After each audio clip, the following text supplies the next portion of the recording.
This is Larry. So I did 2 videos today. My battery died, so I did stop video, swap batteries.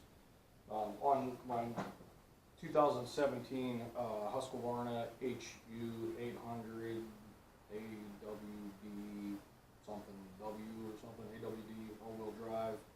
And it's got the big back tires. So the Husqvarna HU800 has a sit down for a minute. It has the 190cc Honda engine, which is the bigger Honda engine. Most of the Husqvarnas have the smaller cc engines. It's also the all-wheel drive. And what happened today that was kind of unique was we've had rain, like hours of rain every couple days for like a week and a half, 2 weeks. I haven't been able to get out there. You know, like this tractor, this is a Husqvarna Craftsman. This thing's, I don't know, 650, 700 pounds. Then I have a Cub Cadet, and that's a little bit over 1,000 pounds. So I haven't been able to get grass cut because I have like literally mud in my yard. I have standing water in the yard. So finally today, it didn't rain yesterday during the day. It rained the night before for about 6 hours. So it didn't rain yesterday, it didn't rain today. I got up this morning, waited till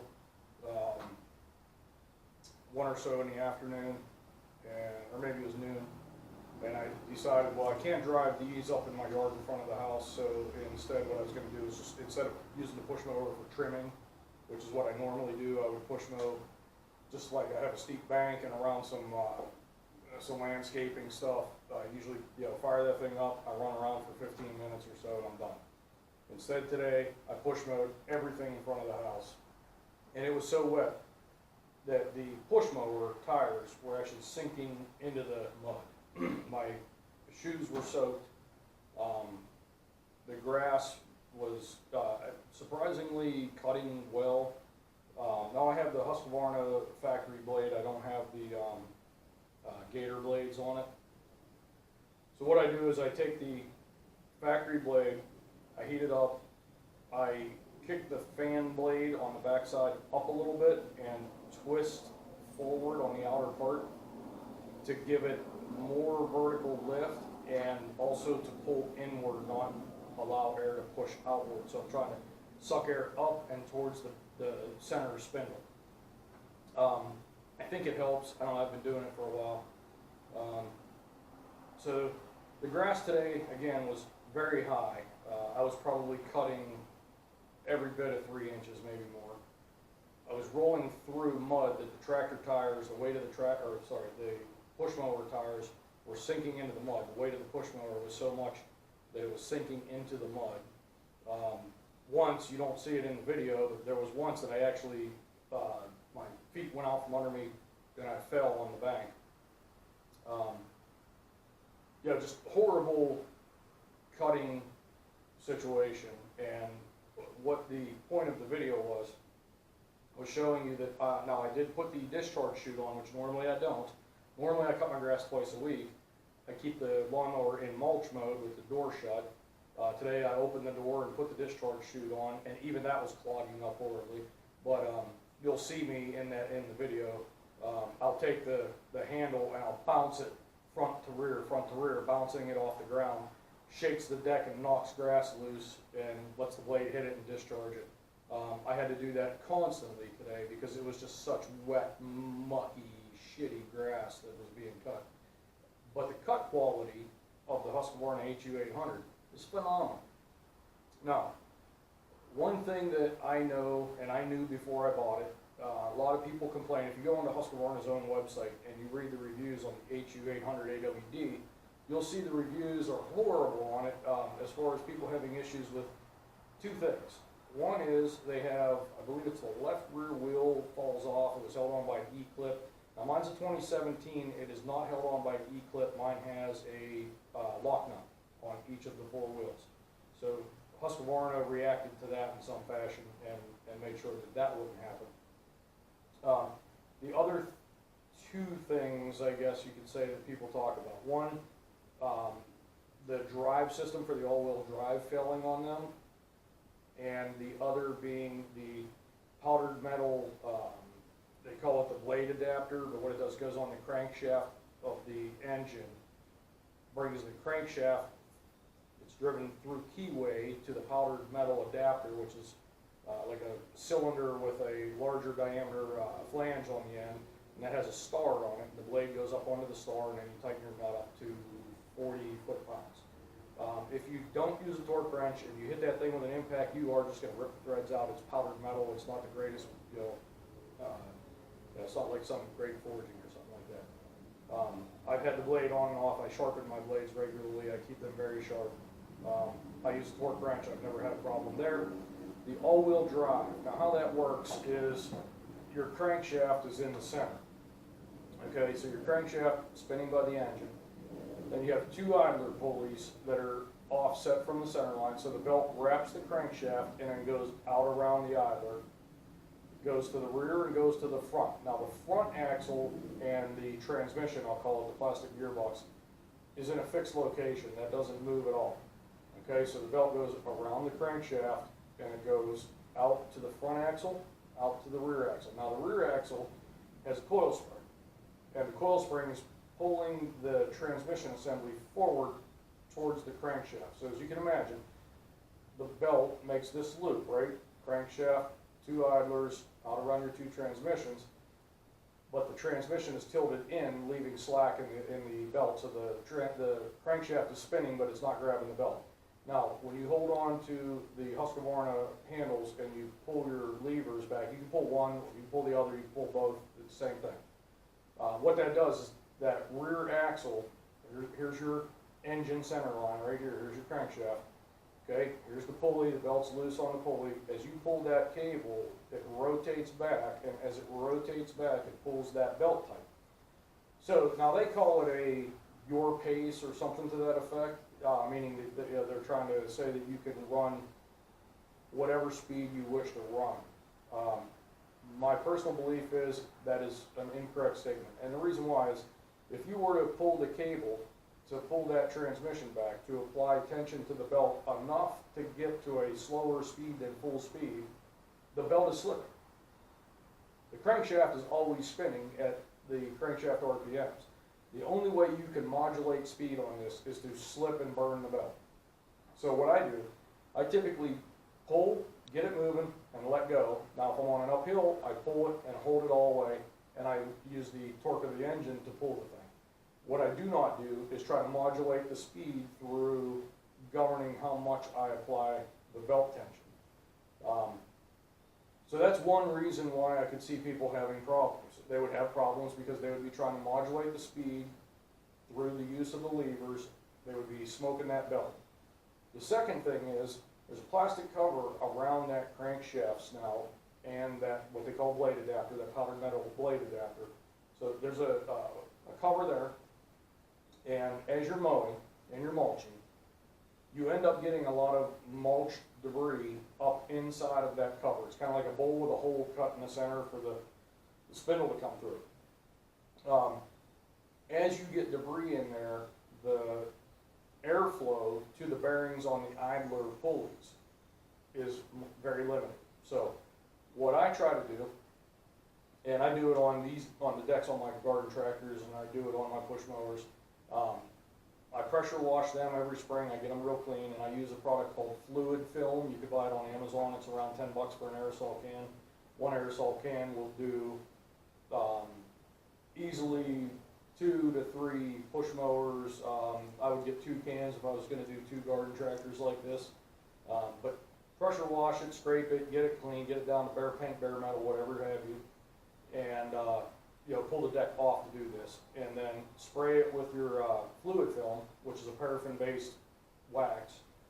Comes out as a liquid, it dries and sets. I give it about an hour, hour and a half. Spray it again, put everything back together, park the mowers for my half a week or whatever, and by the time I need to use them again, it's all set and dry. And that does 2 things. It stops corrosion, and the other thing it does, being that it is a wax-based product, the grass does not adhere to it well. So use your push mower or your garden tractor for, you know, a couple mowings, 3 mowings, whatever, look underneath of it, and you'll be pleasantly surprised to see that there will be certain geometrical traps that will have grass in them. Like if you have a bead pressed into the outer lower perimeter of your deck, that bead will be filled with grass. But as far as the main flatter surfaces, the grass won't stick to that paraffin and it will drop off. So today, being as wet and muddy and the grass was saturated, the ground was saturated, I was, you know, blowing a mist of water out at times. Shaking the mower like that, it knocks everything off, and you have very little mucky grass debris that stays behind. At the end of today, because this was such an extreme situation, I did flip that mower over on its side, hit it with the pressure washer, and blew everything off. I also pulled both decks off of these garden tractors because I cut my 3.5 acres today, and I cleaned them up as well. End of this season, sometime probably late October, early November, be my final cut for the year. I'll take everything apart, pressure wash everything, and re-fluid film everything so that I'm ready to go for next year. So the HU800 Husqvarna that we were talking about, the idler pulleys that are right up against the crankshaft, they're known to go bad. You can buy them on Amazon through Husqvarna, or you could buy some imported copies of that. You can also buy the powdered metal blade adapter on there. The important thing there is, like I said, 35 to 40 foot-pounds torque wrench. Don't just gun it and go. If you keep that area clean up around the idlers, and if you apply the belt tension fully or don't, the drive system is not problematic on it. The pulleys are not problematic on it. It's when you let that get packed up, like I said, with debris up inside that plastic cover, you get no airflow, the bearings get hot, and the bearings fail. Yeah, they're going to fail much earlier. Much like the bearings on these mower decks here. If you don't clean underneath the covers of your spindles on your garden tractors or lawn tractors, you are not getting airflow to that aluminum spindle assembly, and the bearings are building up more heat, and they're not shedding the heat out like they're designed to. Every time you mow, you should at least reach your hand in there and pull whatever debris out that you can to get some airflow back there. If not, take the covers off. If you can't get your hand back there without shut off and pull the debris out, take the covers off, get the debris out. You're saving yourself time and money later. And nobody likes working on equipment. We like using the equipment that we bought. So that's that. But horsepower-wise, the Honda 190cc engine on the Husqvarna HU800AWD, no matter what I went through today on that video, and I videoed the whole area in front of the house there that I did, whether I was uphill, side hill, the flat part, everywhere that I was, in the saturated, wet, and muddy conditions that I was, the last thing that you have to worry about is that Honda engine. That Honda engine is brutish. I swear, if I had a strong enough drive system for the blade, I could probably put that thing on a stump and use it as a stump grinder. That Honda engine would get her done. So that's that. I just wanted to share with you because there's really not a lot of great videos out there on the Husqvarna HU800AWD that really show it working and that speak to some of these failures that people talk about in reviews. The other thing about reviews, I took it with a grain of salt as I was buying the thing. I read the reviews and I saw the problems. I looked at the machine and I evaluated the problems that people were having compared to what I think the typical person is. And I think the typical person buys a push mower, they put gas in it, they pull start it, and they mow with it. That's about all they do. They don't balance blades, sharpen blades, clean out under the deck, clean out the drive system. Hell, a lot of people don't even change the oil but every 5 or 10 years.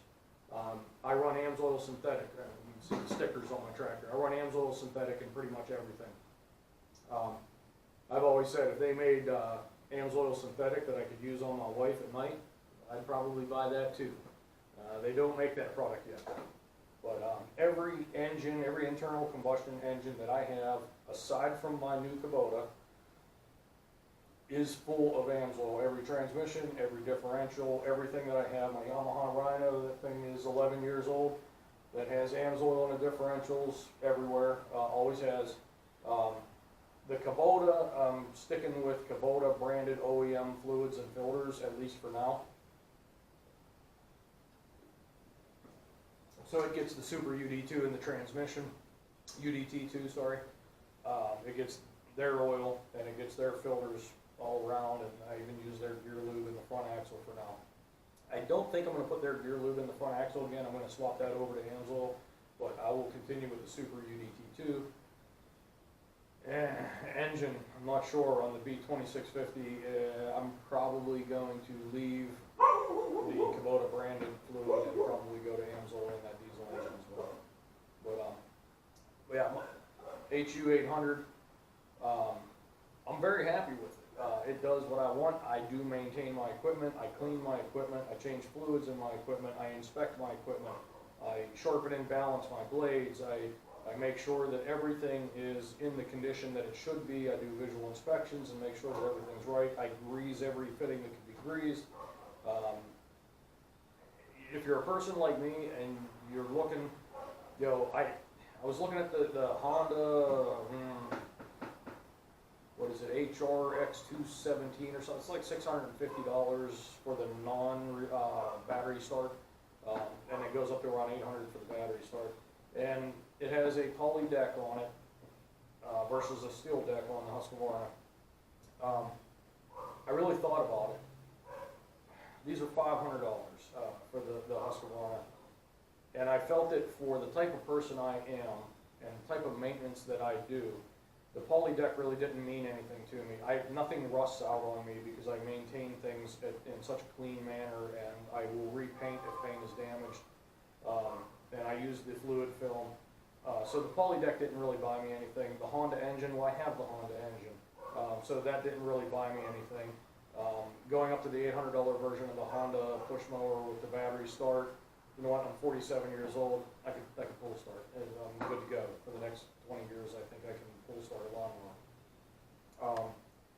The Honda's rear-wheel drive, not all-wheel drive. This is all-wheel drive, and honestly, it is nice, especially on a day like today when it's muddy and you're pushing up them steep hills. Squeeze the lever, just follow the damn thing. You're not doing anything. You're not assisting or helping in any way. You're just following it up the hill.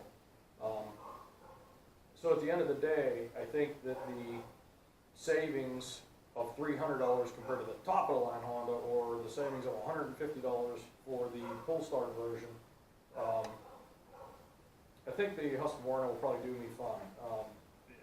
You know, and if not, you know, it's not the biggest loss in the world. I can always repair it if I get pissed at it for breaking, and I can sell that thing on Craigslist and go buy a Honda if I choose to do so. I will say that in the world of garden tractors, I own this, which is a Husqvarna, and I own that, which is a Cub Cadet XT3 GSX. That thing is physically larger, it's physically heavier. You would think that it was a better tractor. At the end of the day, if one of these had to go, the Husqvarna high-end fast cut with the Hydro Gear G30 transmission, I would take this every day of the week over that Cub Cadet. Cub Cadet's $6,200 out the door with the fab deck on it. It does have a differential lock that you cannot get on the Hydro Gear G730 even to this day. But if you went today, Husqvarna still sells they sell a Kawasaki V-twin Hydro Gear G730 54-inch. You can get a fab deck or you can get a stamp deck. Personally, I don't like the fab deck now that I've owned one. Stamp deck works better. It cuts better. It flows air better. It creates vacuum better. If I was buying that again today, I would not buy that with a fab deck. It's a piece of shit compared to this one. Transmission in this one, pushing up my steep banks, way stronger. This thing it's pushing towards 700 hours on it. That one has 60 hours on it. This will outpull, outwork, outhill climb, outcut quality, pretty much outperform in every way. This Husqvarna will destroy that Cub Cadet. That is a waste of money. Go to your Cub Cadet dealer. Don't go to Lowe's or Home Depot or somewhere like that. Go to a Husqvarna dealer and go by their big, I forget what the name is this year on it, but they do one that has a Hydro Gear G730, they do one that has a Tough Torque K66 with a diff lock. I'm a fan of the Hydro Gear G730. I know it does not have a diff lock. The K66 is not bad. I think it's a step down from the Hydro Gear G730 that's in this one. I don't think it would last as long on these hills, but if you really need the diff lock, go get that version with the Tough Torque K66. Anything less than a Tough Torque K66 is, in my opinion, junk, or you live somewhere with flat property in a smaller yard. I have 4 acres total that I mow. I have probably, I don't know, 400 square feet of that is flat. Everything is on a general 16-degree slope except for what's right in front of my house that you see in this video. That's the only flat property that we have. I've tried cheaper garden tractors in the past with smaller transmissions. They just don't work for crap. They're no good. So, anyways, that's what my opinion is on the HU800 all-wheel drive. It's good to go if you're the type of person that does maintenance, understands the mechanism and how the machine functions. It will perform for you over time. It will continue to perform over time, and it will cut very nicely. It's a very nice cutting mower in the worst conditions. Anything better than that, and that thing cuts amazing. I mean, it really does. It cuts just simply amazing. There's no better mower I think you could buy for cut quality than the Husqvarna. I think Husqvarna, their garden tractors, their lawn tractors, their push mowers, durability and engineering may not be their strongest suit, but the one thing that they have right is they can cut some grass smooth. I wouldn't buy Husqvarna if I was a professional working 8 hours a day mowing. I just don't think they have the engineering behind them to perform that kind of work. But if you're like me and you put $100 a year on it, I think a Husqvarna garden tractor like this with coming close to 700 hours on it, I expect this thing easily to go 700 more, if not more than that. I expect that push mower also to give me 15 years of service. As a professional though, Exmark and Skag, and there's brands that make very expensive, high-end commercial grade equipment, and nothing Husqvarna. I don't care if Husqvarna claims to make commercial; they don't make commercial. There's nothing about Husqvarna commercial. Not a single product that they make. Maybe arguably chainsaws. I don't know.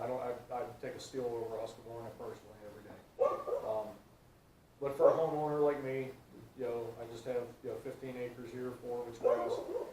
Husqvarna works fine for me, and the price point on it somewhere in the middle, upper range, and it gives you a good service life if you take care of your shit. So that's it, man. Hey, thanks for watching the videos. Do me a favor, like the video, subscribe to me, give it the thumbs up, give it the subscribe, and I don't inundate you with shit ton of videos every day just to try to keep counts, and I'm not monetized, I don't make money, so I'm not like blasting videos out there every day just trying to come up with shit to post. I put videos up whenever I have something to say about something I do. So that's that. By the way, losing weight, I'm down 35 pounds. Corona Premier, 90 calories. What do you think of that? Tastes like Mexican piss water. Throw some lime in there. It's kind of fruity. It's good.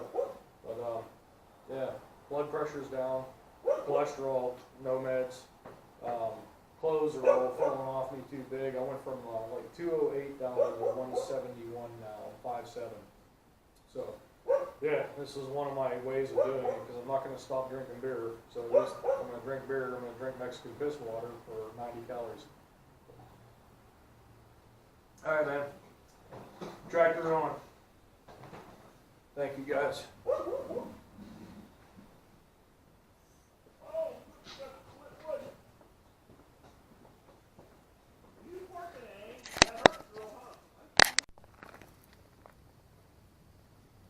Okay, hope you can see me. This is my new Husqvarna.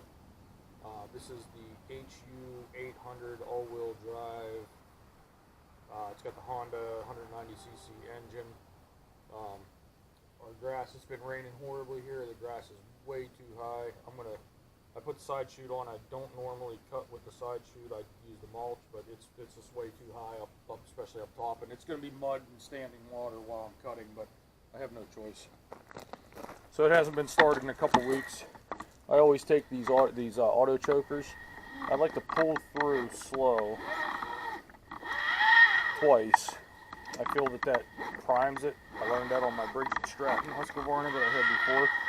And then do the real pull.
Alright, we have clogged. Grass is too wet.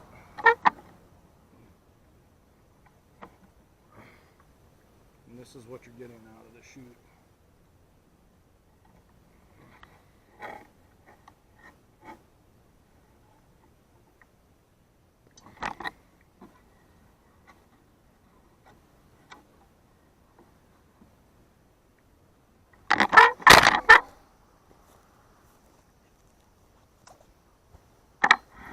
Please, I don't let my grass get like this normally. It's just been raining so much that I can't get a tractor out here without turning this into mud.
Yeah, just come up along the house. Go straight to the road? Yeah, even this isn't working. I got the chute on it to discharge, and it's so wet and thick, it's plugging up. I got to shut it off, reach in, and pull it out by hand. Sitting on the hood of the Jeep in the garage. Yeah, it's...